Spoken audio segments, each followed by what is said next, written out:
श्री गणेशाय नमः। कार्तिक मास भीष्म पंचक व्रत विधि और महिमा। कार्तिक महीने की शुक्ल पक्ष की एकादशी से पूर्णिमा तक इस भीष्म पंचक व्रत को किया जाता है। इस विषय में पौराणिक कथा इस प्रकार है। महाभारत के युद्ध में बाणशैया पर सोए हुए महात्मा भीष्म ने जब राजधर्म, मोक्ष धर्म और दान धर्म का वर्णन किया तो उसे श्री कृष्ण सहित पांडवों ने भी सुना। उसे सुनकर प्रसन्न होकर श्री कृष्ण ने कहा, भीष्म तुम धन्य हो, तुमने धर्म का स्वरूप हमको अच्छी तरह से सुनाया है। कार्तिक मास की एकादशी को तुमने जल पाने की याचना की और अर्जुन ने बाण से पृथ्वी को बेध कर गंगा जल प्रस्तुत किया, जिससे तुम्हारे तन, मन व प्राण संतुष्ट हो गए। अतः आज से लेकर पूर्णिमा तक तुम्हें सब लोग अर्धे दान से तृप्त करें और मुझको प्रसन्न करने वाले इस भीष्म पंचक नामक व्रत का पालन प्रतिवर्ष करते रहें। निम्न मंत्र को सत्य भाव से पढ़कर महात्मा भीष्म के लिए तर्पण करना चाहिए। यह भीष्म तर्पण प्रति वर्ष करना सभी वर्णों के लिए श्रेयस्कर है। मंत्र इस प्रकार है। आजन्म ब्रह्मचर्य का पालन करने वाले परम पवित्र सत्यव्रत पारायण गंगा नंदन महात्मा भीष्म को मैं अर्घ्य देता हूँ। जो मनुष्य इस मंत्र से भीष्म जी के लिए अर्घ्य दान करता है वह मोक्ष का भागी बनता है। जिनका व्याघ्र पद गोत्र और सांकृत परवर है उन पुत्र रहित भीष्म वर्मा को मैं जल देता हूँ। वसुओं के अवतार शंतनु के पुत्र आजन्म ब्रह्मचारी भीष्म को मैं अर्घ्य देता हूँ। जो मनुष्य पुत्र की कामना से स्त्री सहित भीष्म पंचक व्रत का पालन करता हुआ तर्पण और अर्घ्य देता है वह 1 वर्ष के भीतर ही पुत्र प्राप्त करता है। यह महापुण्य व्रत महापातकों को नाश करने वाला है।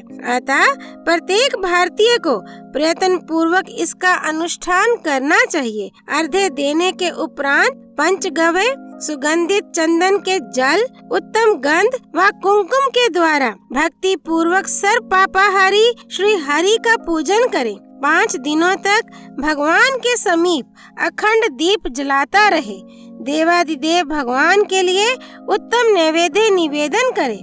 पूजा अर्चना और ध्यान नमस्कार के पश्चात ओम नमो भगवते वासुदेवाय इस मंत्र का 108 बार जप करें। प्रतिदिन प्रातः व सायं संध्या वंदन करके 108 बार मंत्र जप करके भूमि पर शयन करें। बुद्धिमान पुरुष ब्रह्मचर्य का पालन करते हुए पाप पूर्ण विचार मन में ना लाए, शाकाहार करे अथवा मुनियों से प्राप्त अन्न से निर्वाह करते हुए सदा विष्णु पूजन में तत्पर रहे। विधवाओं को मोक्ष सुख की कामना से ये व्रत करना चाहिए। पूर्णमासी आने पर ब्राह्मणों को भोजन कराएं और बछड़े सहित गौदान करें।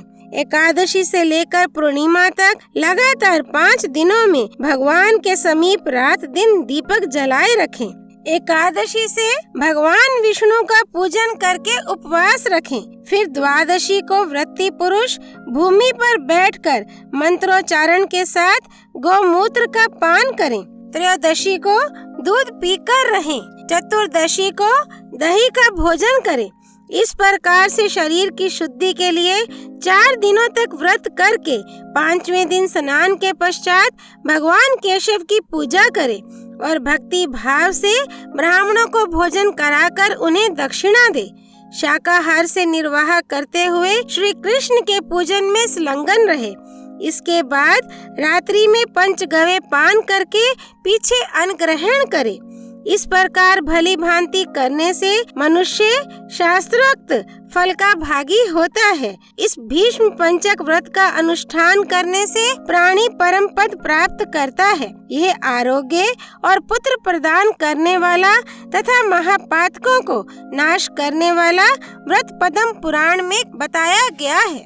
भीष्म पंचक व्रत कथा।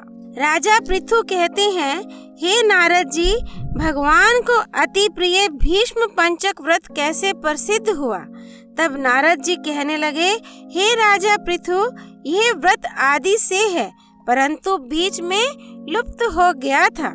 फिर कैसे प्रसिद्ध हुआ सो सुनो।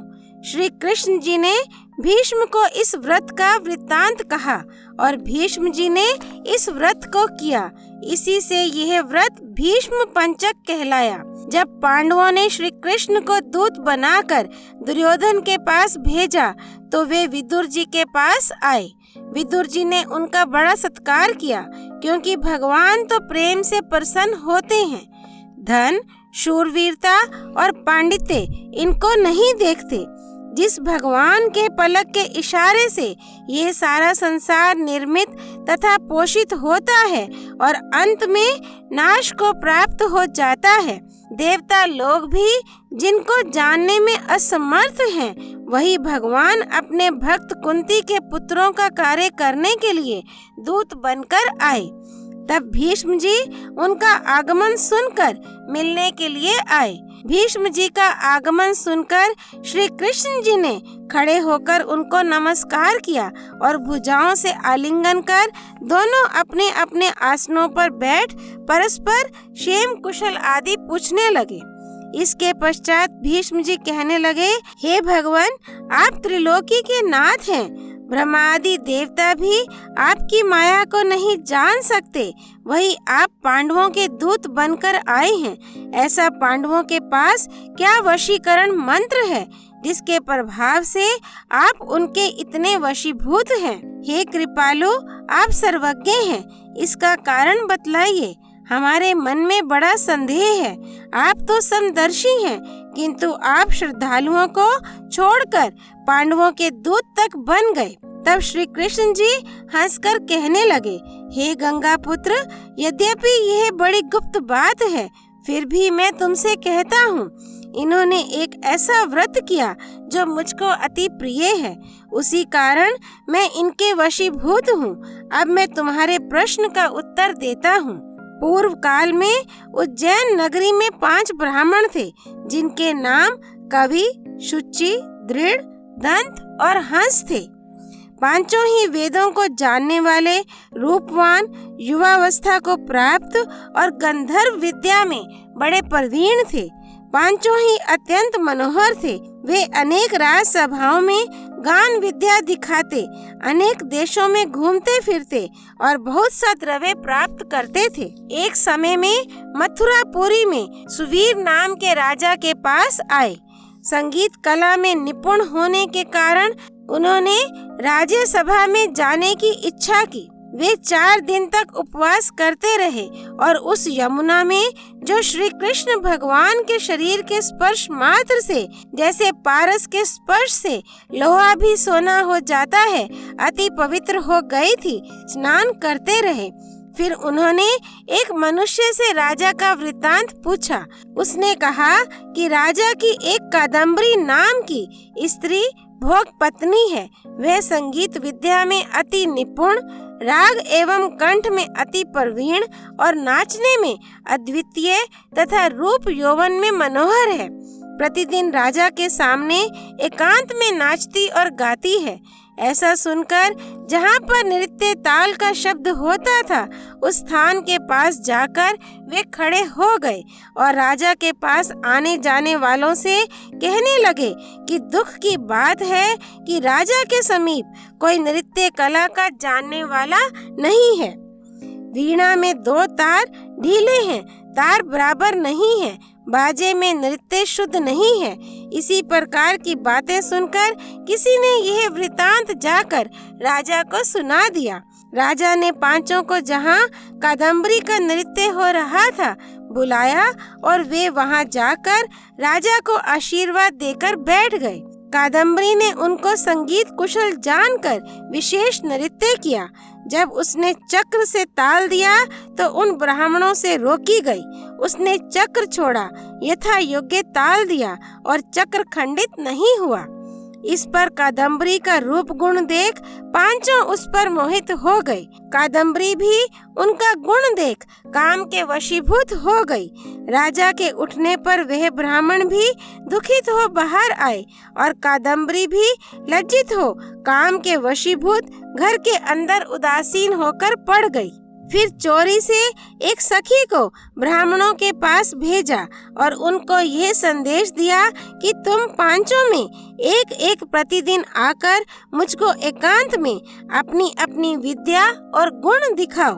ग्राम से दूर उत्तरी कोण में यमुना के तट पर जन रहित लता सहित एक अनंत नाम तीर्थ है। वहाँ पर पांचों में से एक एक करके आना। मैं भी वहाँ पर आऊंगी और वीणा राग की कुशलता दिखाऊंगी। इसी प्रकार तुम भी क्रम से अपना अपना गुण दिखाना। वह सखी ऐसा कहकर चली आई।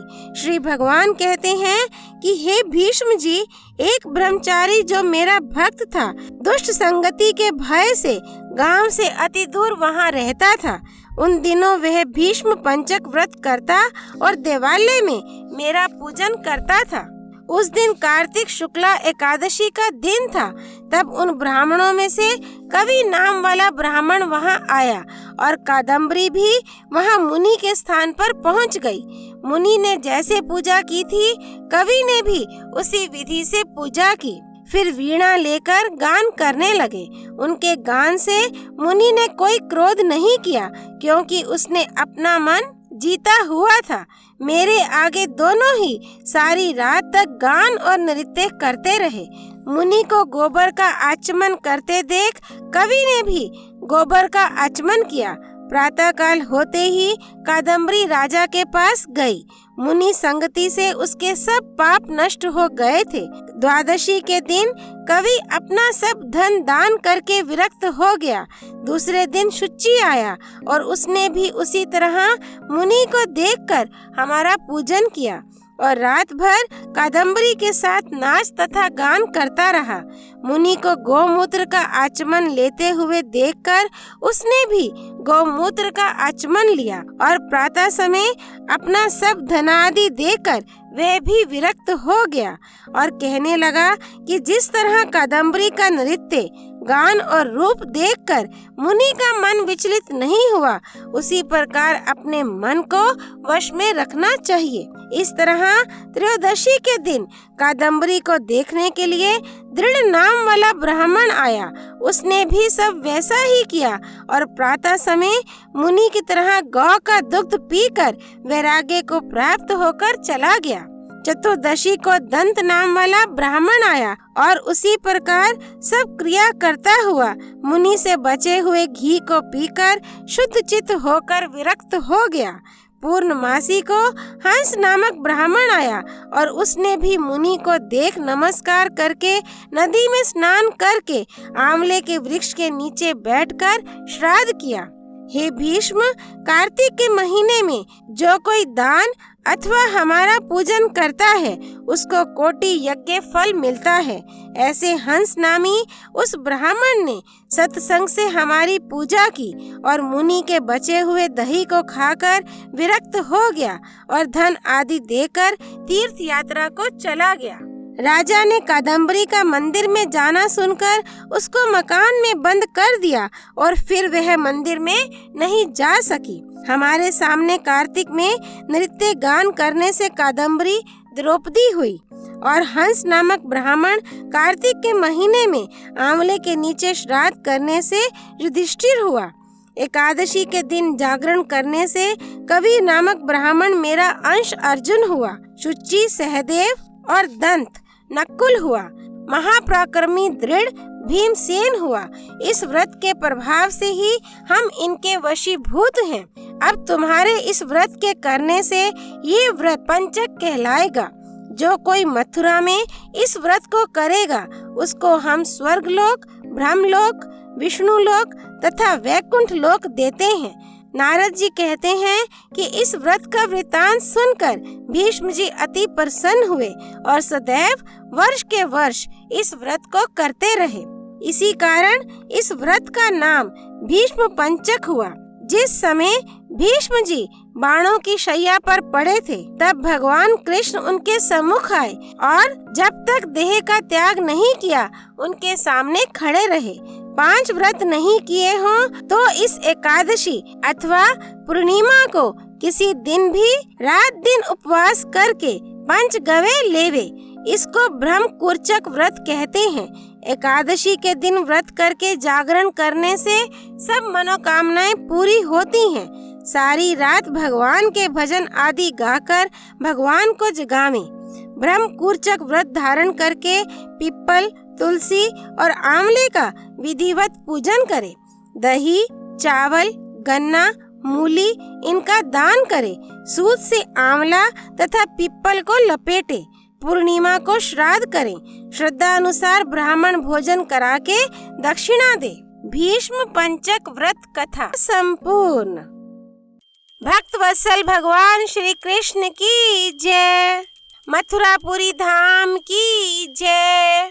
यमुना मैया की जय। गौ माता की जय। पीपल, तुलसी, आंवले वृक्ष की जय। कार्तिक मास की जय। श्री हरि अर्पणमस्तु।